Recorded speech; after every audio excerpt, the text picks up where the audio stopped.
Hey everybody, it's Eddie J on Crypto. Hope you're having a great day. We've got a lot of stuff to unpack today.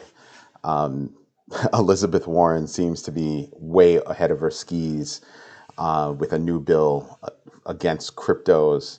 Not necessarily against cryptos, but kind of against cryptos. Wow. We'll dig into that one because I just find that one to be really, really interesting. Coinbase, wow. Introducing Coinbase Pay, and they think it's going to link, or it will link, Web3, NFTs, and DeFi, and allow users to fund their Coinbase wallets, which are non-custodial. So definitely something big. But they were also hit with a $5 million class action lawsuit alleging that they were selling unlicensed securities. Binance, in a similar move to Coinbase, is introducing two things. One, they're integrating PancakeSwap. Two, they've announced their Binance DeFi Wallet. Spotify, not to be outdone by everybody else, is announcing they're going to integrate new NFT and blockchain technologies onto their platform. Remember, Spotify is the biggest and baddest in its space. So that could actually be something. So we'll dig into all of that. So let's get into this Elizabeth Warren thing. She has a bill that would require the President of the United States to give to Congress a list of actors, people, businesses that are aiding people on the sanctions list, Russians on the sanctions list, to evade those sanctions. It's a little bit far. It's very far-reaching considering how much crypto exchanges or centralized exchanges have been working with governments around the world to, for instance, here's Coinbase. Oh, this is your list of people that are on the sanctions list. Let's go make sure that we're not doing anything for them. Oh, hey, by the way, we found some funny things going on. Here you go. When you have that kind of cooperation, is it necessary to put pen to paper and write things that kind of don't make sense? I don't think so. So Elizabeth, I like some of the things that you do, and I don't like some of the other things you do. Kind of, sometimes you're good, sometimes you're bad. This one, I think you're over your skis. Nothing political here. I just looking at the technology, looking at the cooperation, looking at what's going on in the space. Short of these crypto exchanges stopping all traffic from Russia, right? They've been doing a lot. I've put it on my videos, and I've spoken about it. So I don't know. I don't know if it's a bad bill, but certain elements of this bill don't look right to me. So might want to get into that one. Coinbase Pay is kind of cool. So Coinbase, as you know, is a centralized exchange. So you can store your assets on the exchange, and they also have a non-custodial Coinbase wallet where you have access, you have your own keys, and you store your fiat there. They're introducing Coinbase Pay, which would enable you to on-ramp fiat via DEXs, as well as participate with those DEXs, and there are thousands of coins that are enabled. So imagine that. Now, I find it very interesting because it gives you an alternative way to add fiat to your wallet outside of a centralized exchange like a Coinbase. Now, there are still some strings attached to the Coinbase, custodial system or centralized system with their Coinbase wallet. For instance, you have to connect your Coinbase wallet to Coinbase to move your coins over.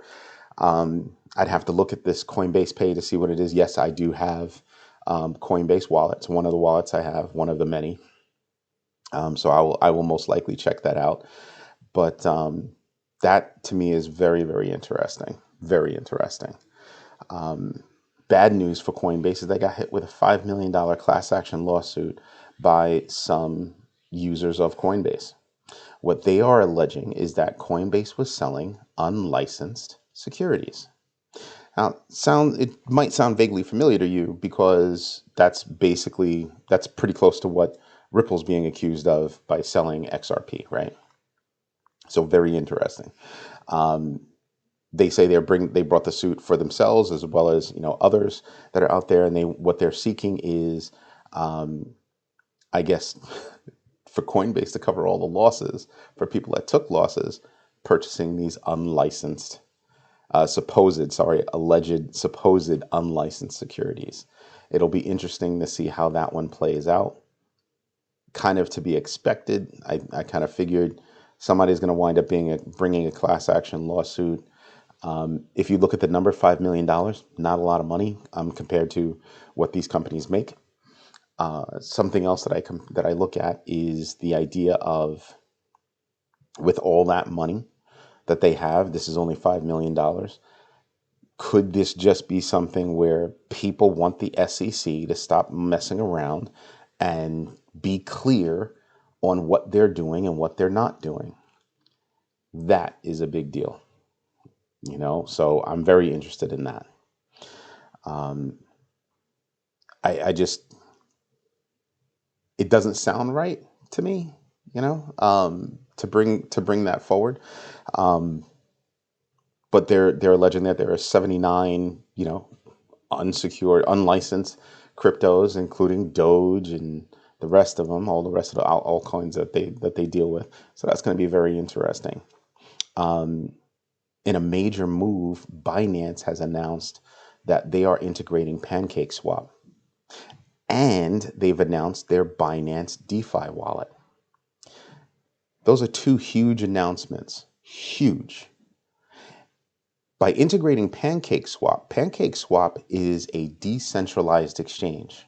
Binance is the world's largest centralized exchange. So literally you have the centralized exchange ecosystem and the decentralized exchange ecosystem being bridged. That is a major, major move. Major. And it's supposedly their application will allow users to easily switch between Binance and PancakeSwap, which means that I can use PancakeSwap to purchase coins that, I just want to purchase, right? It might allow me to introduce Fiat, on-ramp Fiat, outside of an exchange. Now, mind you, with this Coinbase development as well as Binance, centralized exchanges make a lot of money, clearly. Decentralized exchanges charge more and have the capability of making even more money. So in recognition of the world really, truly moving quickly towards, basically decentralized everything, it's a very smart move for Coinbase and Binance to create their own wallets and to create fiat on-ramp situations for non-custodial wallets, right? And, connecting to, DeFi's, NFTs, Web3, that is a really, really big deal. And I think it's going to take some time for people to actually play that out in their head and see how far it can go. But it's huge. It is very, very huge. With this move, Binance is the first company to actually implement Pancake's mini application or mini program. So, Binance being the biggest, deepest pockets, most likely, they're the biggest by trading, right? By trade. That I'm just sitting back and I'm playing it out in my head about what kind of impacts that could have in the future. That means coins that were unavailable, let's say in the United States, but were available in other places. I might be able to hop on PancakeSwap and boop, boop, I'm all good. People say, well, you're not in another country. You got VPNs. There are all kinds of ways to connect to these, decentralized exchanges to make purchases. So it'll play out in a major fashion, and it'll move coins faster. It really, really will. Because like I said, you'll be able to see coins before they actually hit, right? Before they hit wherever you are, you'll see them on a decentralized exchange. They have thousands of coins. Whereas in the United States, as an example, we don't have all of those coins. We don't have direct access to all of those coins. So we've got to jump through hoops to get them and spend a lot of money to get them, right? Put money over here, flip that fiat into a coin, flip that coin over here, flip this coin over there, then swap for that coin, and then come all the way back to hit my wallet. That's a lot of work. It's a lot of money. But let's suppose you found, a great coin that you need to get your hands on, and all of a sudden that coin, jumps 1,000%. This is why people are looking for it. So, as we take a deeper dive into certain things, these are the things that I'm looking for that might not have immediate impact right now, but just a little while down the road, they're going to be hugely impacted. And I think in a positive fashion. There are so many things that are going on right now that are making me look at cryptocurrencies as something that will explode. Like I said, once the macro event of the world, Russia's unnecessary war, is concluded in some kind of a way, hopefully positively, we will be able to see cryptocurrencies just explode upward in a positive fashion. It doesn't mean that there won't be ups and downs, but I think that we're going to see big moves up. And you're going to see far more adoption. Anyway, that was big. Looking at Spotify integrating NFTs. Now you would think, most people think of NFTs as, oh, I'm going to do an NFT. And it's a little picture. You seem to forget you can put things in that NFT. You can put files, hence music files, things like that. Music files, access to to other websites that you can't get into unless you have that NFT. That's something that my company is working on. So you'll have an NFT, and in order for you to reach and to achieve something, you'd actually have to have that NFT to get in. Kind of cool, very cool. So Spotify getting in that space. A little late in my humble opinion, but better late than never. I think that could be very interesting and a lot of fun. Remember, Spotify is all about entertainment, so seeing what they're doing with regard to entertainment is going to be cool. Anyway, you know what? Let's get into the numbers.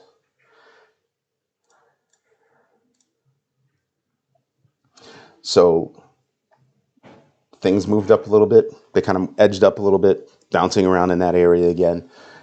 We have some winners, we have some losers. I just want to look over here to see who's a loser. So here's Gala, taking a little bit of a hit at 6%. Okay, 6%. Like I said, my rule is 5% and below. Not much of a move, but 6%. Okay, I got to pay attention.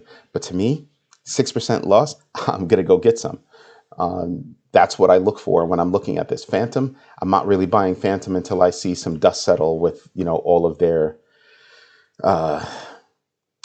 political changes, not political changes, but internal resource changes. They had a couple of people leave the organization that were high up in the strategy section, and I just want to see how they recover.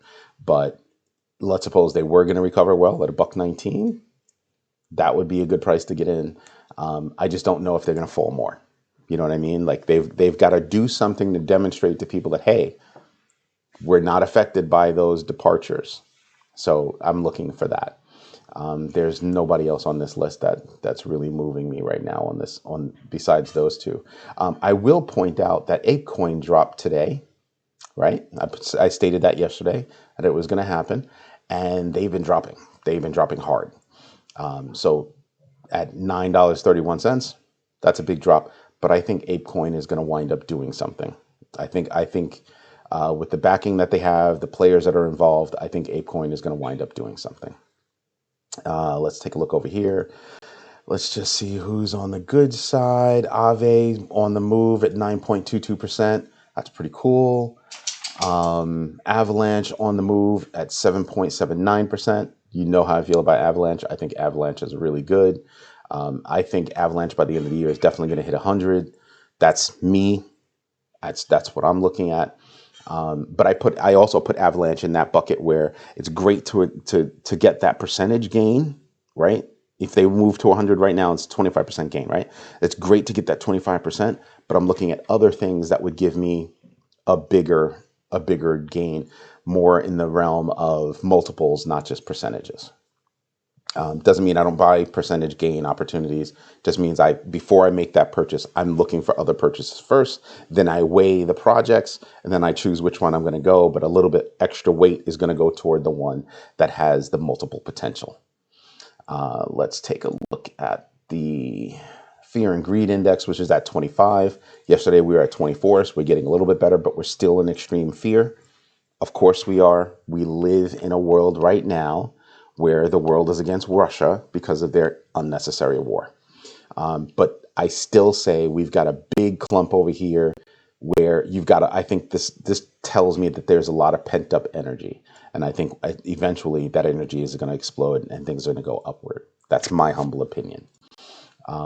Again, just looking at where everything is, Bitcoin is on the top side of 40,000. So it's just bouncing, hanging out there. You can see almost in steps. Here we are down here, then here we are leveling over here, and then we bump up a little bit. So just going up in steps, and you're just bouncing around as you go up, right? Like I said before, I think there are opportunities where you can identify, news hitting one coin, not hitting another. So that coin bounces, this coin rises. There are just different things that you should be paying attention to, which is why I take a look at the news that's out there that might not have an effect today, but might have an effect as you go forward. And that's what helps drive my judgment on what I'm going to purchase. So here's Bitcoin, 40,005, Ethereum at 2.7 thousand. Again, these are buying opportunities. They're really good buying opportunities. If you just want to take a look at the text, you have, like I said, nothing really, crazy on this side. I am paying attention to Doge. I am paying attention to SHIB. I see crypto.com is down at 39 instead of the 40 that it was at. Link, went up yesterday, or been up past 7 days, almost 10%. Keep telling you, Chainlink is the world's largest oracle, bridging the gap between digital and non-digital for those smart contracts. That is a very big deal, and it's only going to get larger. That's really my humble opinion. Keep an eye on Atom. I think Cosmos is going to do something. All of these favorites that I have over here are things that I'm got my little finger on to pay attention to. Phantom is still on my favorites list, but they got issues. So paying attention to that. Anyway, Eddie J on crypto. Hope this information helps you. If you have questions, drop a note, let me know, and I'll try to do the research to get the answer to you. As always, do me a favor, subscribe to the channel, hit the like button, and definitely hit the bell so you know when I drop a new video. Everybody have a great day.